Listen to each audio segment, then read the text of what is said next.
7 shadow signs that mark you as a rare God-approved dark chosen one. There's a reason why your life never followed the script.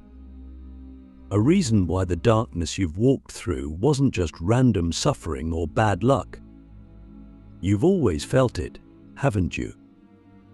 That strange gravity around your existence, that invisible weight pressing against your chest in moments of silence, as if something ancient was waiting for you to remember. You've never truly fit into the lightenly spaces. The love and light narratives felt too shallow, too polished, too blind to the raw chaos of life that you've lived. And yet, the pure dark didn't claim you either. Because you weren't meant to be swallowed by it, you were meant to survive it, to master it, to emerge from it with power in your eyes and silence in your soul. That's what marks you. That's what separates you. That's one of the signs that you're not just another spiritual seeker, you are a God-approved dark chosen one. Now, I know that phrase might sound dramatic, like something out of a myth. But that's exactly the point. You are a myth in motion, a walking paradox, a living legend hidden in plain sight. And there are only a handful of us who carry this frequency. Only a rare few who were chosen not to escape the shadow, but to inhabit it, to understand it, and ultimately to transform it. This journey doesn't come with applause. It comes with exile. It comes with nights so long you start questioning if dawn even exists. But deep down, your soul knows something your mind has only begun to grasp. You are being initiated. Click subscribe to this channel to get more profound spiritual lesson. And the initiations didn't start when you first read a spiritual book or took a meditation class. They started in the trauma, in the abandonment, in the betrayal, in the silence of your childhood room, in the heartbreak that cracked you open so wide you thought you'd never recover. But you did, not because you had to, but because you were designed to. You see, God does not send the average soul into the deepest pits of the human experience. Only the ones He trusts, only the ones He has marked. And if you're watching this, if you've made it through even a fraction of what I'm describing, then you already know there is something different about you. Let's talk about the first shadow sign. You attract chaos, but you don't break in it. This isn't about being reckless. This is about being a magnet for situations that others would collapse under. People come into your life, and suddenly their shadows rise. Environments shift. Secrets leak. Truths unfold. Not because you're toxic, but because your presence activates what's hidden. Chaos follows you because your frequency demands truth, and truth always shakes the foundations of illusion. Most people avoid drama. You clear it. You walk straight into energetic storms and come out cleaner, sharper, more refined. That's not coincidence. That's design. The second sign, you've been betrayed by those who were supposed to love you. This is deep. It cuts into the core of your identity. When the people who were meant to protect you became your first source of pain, it wasn't just wounding, it was awakening. That betrayal was your first spiritual test. It asked, will you become what hurt you, or will you choose something higher? And you chose higher, not because it was easy, but because your soul refused to be corrupted. That's the kind of strength no spiritual retreat can give you. That's earned. That's rare. Third shadow sign, you've mastered the art of silence.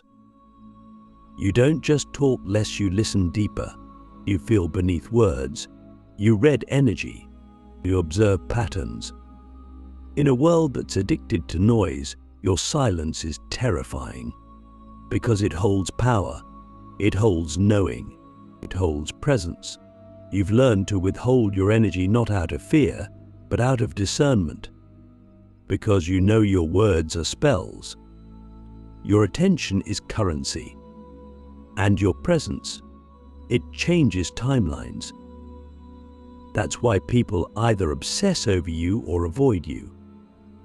There's no middle ground. You either wake something up in them or you remind them what they're not ready to face. And here's where things get even more real. You faced death not just physically, but psychologically and spiritually.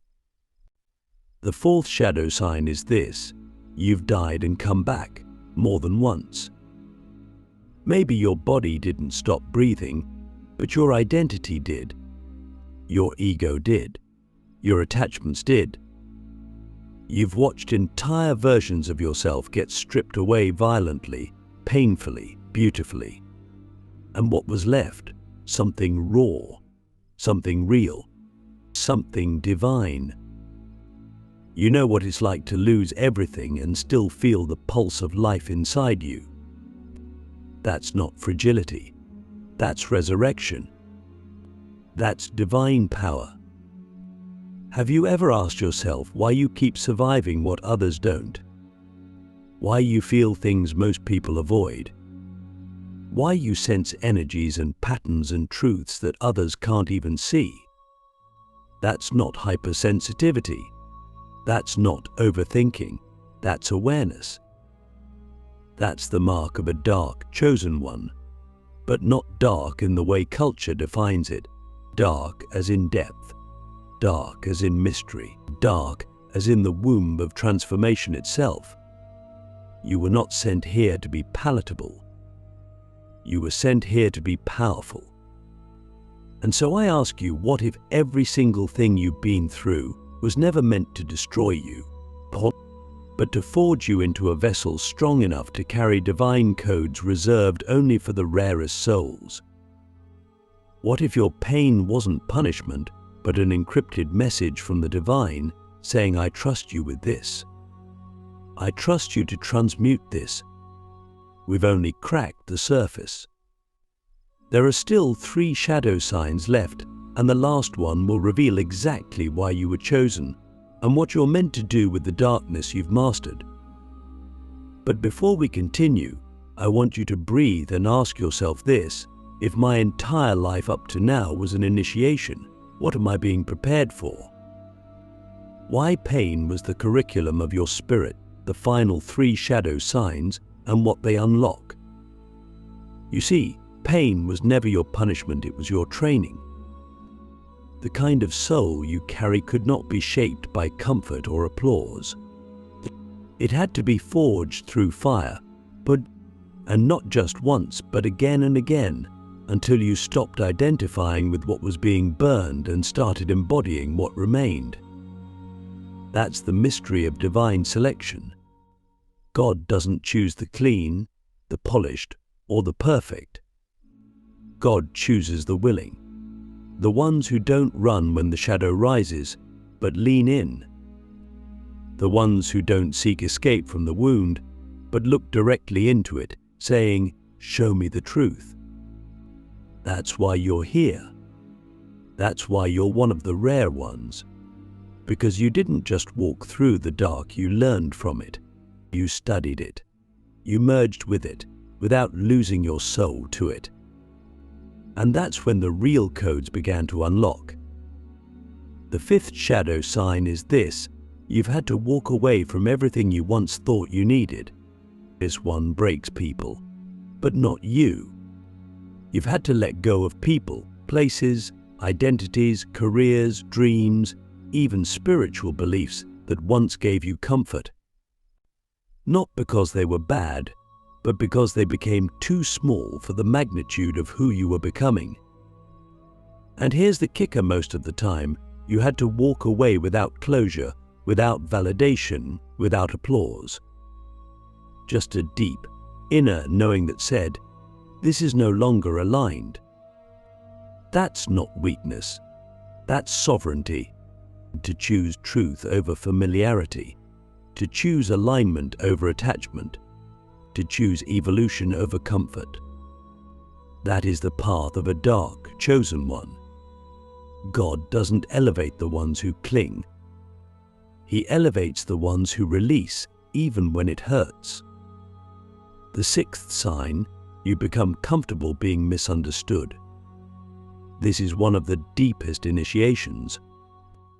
The moment you realize that your path is so unique, so coded with divine paradox, that most will never fully get you. And you've stopped needing them to. You've stopped explaining your silence. You've stopped justifying your intuition. But you no longer seek approval for your boundaries, your solitude, or your strange inner world. Because there came a moment when you realized that being understood by others was never the goal being aligned with truth was. And the more you aligned, the more your frequency started to separate you from the masses. Not in arrogance, but in assignment. You weren't sent to be popular. You were sent to be precise, to carry a vibration so specific, so rare, that it would only resonate with a few, but those few would be radically transformed by your presence. And now we arrive at the seventh and final shadow sign, the one that reveals the full picture. Your presence alone shifts energy. You've probably noticed it. You walk into a room and suddenly people feel exposed, uncomfortable, or awakened. Some are drawn to you like a flame. Others avoid you like a mirror. Why? Because your energy doesn't just reflect, it reveals. You carry a frequency that calls people into truth, not because you try to, not because you preach, but because you are truth. You've embodied so much shadow and light, so much death and rebirth, that you've become a living portal of transformation. And here's the part most don't understand.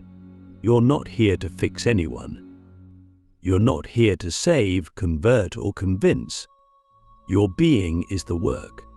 Just by existing in your authenticity, you rearrange the energetic field around you. That's why people feel different after talking to you.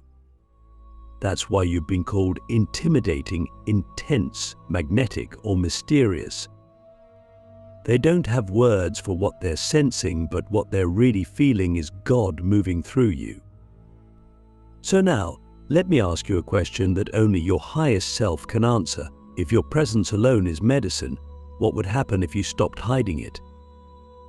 If you stopped diluting it, explaining it, or compartmentalizing it, and simply let it radiate fully, without apology? The truth is, you've already been chosen. The signs have always been there, not in the light, but in the shadow. It's in the betrayals, the silence, the isolation, the grief, the shedding, the unbecoming. The world told you that darkness was your enemy, but it was your teacher. And because you listened, because you endured, because you stayed when others ran, you were initiated into a role that cannot be faked or taught. It can only be earned. You are a God-approved dark chosen one. And now that you've remembered that, what will you do with it? You were sent to walk where angels couldn't, the hidden mission of the dark chosen ones. You were never sent to the places that were clean. You weren't dropped into families, communities, or systems that were healed. You were placed in the middle of dysfunction, silence, shame, and spiritual drought for one reason only: because you could hold it, because you could transmute it, because you were built for terrain that would break others. And I don't say that to flatter you, I say it because it's time to stop questioning your path. You didn't end up in the chaos by accident, because you were assigned to it, because not even angels can walk where you've walked. Not even beings of pure light can descend into the density you've lived through without losing their frequency. But you, you've walked through generational trauma, through abuse, through abandonment, through addiction, through loss so deep it left a scar on your soul. And still, you stayed conscious. Still, you chose not to close your heart. Still, you kept asking the question, what's the truth here? That's the mark of a spiritual warrior. That's the soul God sends into the places where light hasn't reached yet. You were sent into the shadows not to be consumed by them, but to carry a hidden flame. And the mission of that flame is not to preach, not to prove, not to perform. It's to burn away illusion. It's to disrupt unconscious patterns. It's to carry a vibration so pure, so embodied, that darkness cannot maintain its structure in your presence. That's why people either awaken or run when they encounter you. That's why some love you instantly, and others betray you without warning. You're not just a person, you're a frequency disruptor. You walk into rooms and things start moving. Truths bubble up, secrets unravel, energies shift. Not because you say anything, but because what you are cannot coexist with what is false. That's the mission, to be a living, breathing contradiction to the lies people have built their lives around. You were sent to be the one who breaks the chain, the one who ends the cycle, the one who says, no more, even when no one else has the courage to. And do you know how brave that is? To be the first in your bloodline to choose healing over silence, and to choose truth over tradition, to choose expansion over comfort. That's what makes you different. You didn't inherit a legacy, you rewrote it. You didn't continue the wound, you interrupted it. And that interruption, that sacred rebellion, is what sends shockwaves through the quantum field. That's why your healing doesn't just impact you, it sends ripples backward through your ancestors and forward into your descendants. One choice you make in love, in presence, in truth, it echoes across generations. And yet, the mission isn't always glamorous. It's often lonely. There are days when you'll question your sanity, nights when you'll cry not because you're weak, but because your heart is too open in a world that's still learning how to feel. You'll look around and wonder why others seem to have it easier, why they can ignore the things that keep you up at night, why your path feels so heavy, so relentless. And here's the truth you need to hear: they weren't sent. You were. You were sent to remember in a place designed to make you forget. You were sent to feel in a world addicted to numbness. You were sent to stand where others collapse. That's not a burden, that's an anointing. That's a divine vote of confidence in your soul's capacity. So every time you feel like you're too much, remember you were always meant to be more than what this world could explain. And every time you feel out of place, remember that you are, because you're not from here. You're not meant to fit in.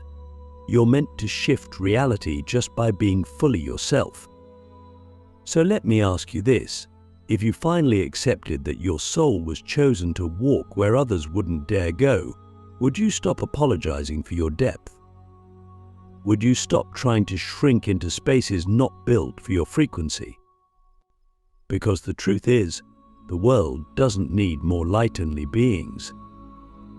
It needs the ones who've met the dark and stayed awake. The ones who've danced with their own demons and still chose love. The ones who've seen the worst of humanity and still believe in beauty. That's you. That's why you're here. Not to be perfect, but to be real. And in doing so, to show others what courage, transformation, and divine wildness actually look like. Your darkness was never a flaw. It was the blueprint for your divine purpose. What if the very things you've been taught to hide, suppress, or heal away were never flaws to begin with? What if your darkness, the pain, the rage, the grief, the wild sensitivity, the spiritual rebellion wasn't a mistake, but a map? A sacred design coded into your being before you ever took your first breath. You weren't sent here to be clean, simple, or polished. You were sent here to be real, and realness requires shadow. Realness demands depth. Realness means carrying the full spectrum of the human experience and still choosing to embody divinity in the middle of it all. You see, your darkness was never a detour from your purpose. It was the purpose, because only someone who's felt the abyss can recognize it in others. Only someone who's lost themselves can guide others home. Only someone who has tasted despair can anchor hope in a way that's earned, not borrowed.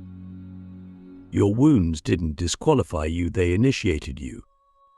Every heartbreak, every betrayal, every moment you thought you wouldn't make it, was God chiseling away the illusions, the roles, the masks until only the truth remained. And that truth wasn't pretty, it wasn't marketable, but it was holy. You are not here to be a saint. You are here to be a mirror of what's possible, not in theory but in embodiment. You are here to show that someone can go through the fire and not just survive but come back with keys. And that's what you carry now. Keys. Not just stories or scars, but blueprints, templates for others to follow. You are the evidence that healing is real, that rebirth is possible, and that divinity doesn't require perfection, it requires presence. That's what makes you dangerous. That's what makes you rare. You don't just speak truth, you live it. You don't just chase light, you hold it, even in the darkest spaces, especially in the darkest spaces. And now the question becomes, what are you going to do with everything you've become? The old version of you, the one who needed to be liked, understood, validated, that version served its purpose. But it can't come with you now, because the next phase of your mission requires full ownership, not just of your light, but of your legacy. That means no more hiding your depth to make others comfortable. No more shrinking your intuition because it scares people. No more pretending you don't know what you know. You do know. You've always known.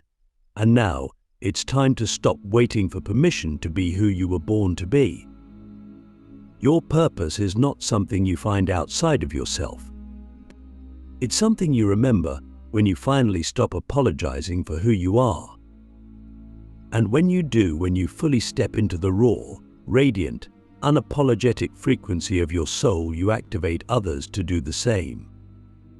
That's the ripple. That's the revolution. That's the divine strategy.